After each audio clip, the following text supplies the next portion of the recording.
Not everyone has a 4000 or 5000 series NVIDIA card to generate extra frames in games that support DLSS. In this video, I'm going to show you how to double and even triple your frames in supported games without frame generation. It's called the Ultra Performance setting, and it renders your game at 33% of your native resolution and then upscales it back for a big boost in frames. Make sure you have the latest NVIDIA drivers and apps for this part. To enable Ultra Performance, go into the NVIDIA app and choose a game under the graphics setting. Not all games are supported, so for this video we'll use Cyberpunk as the example. Scroll down to the driver settings and click on DLSS Override. Under the Use Same Settings for all DLSS technologies, choose Latest and hit Apply. Now scroll to DLSS Override Super Resolution. Here you're going to change the setting to Ultra Performance and hit Apply. Now run the game.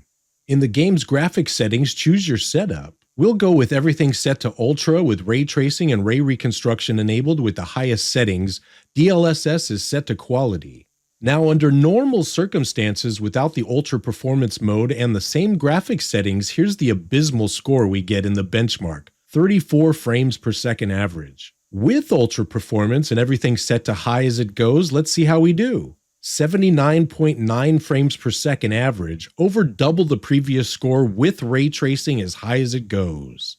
Now let's see if we can double that score again. We'll turn off ray tracing and ray reconstruction and set all the graphics to high this time. Running the benchmark, our score nearly doubles again at 156 frames per second. Now you're probably wondering what sort of hit does this have on quality. Looking at the same scene in both regular and Ultra Performance, we can see a little degradation in clarity around the car and in general. It doesn't look like 1440p, but more like a high 1080p.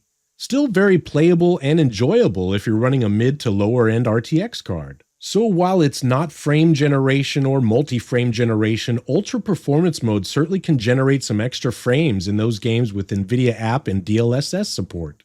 Look for more games to support this as the app and games get updated. Be sure to leave questions and comments below. Thanks so much for watching, and as always, I love you people.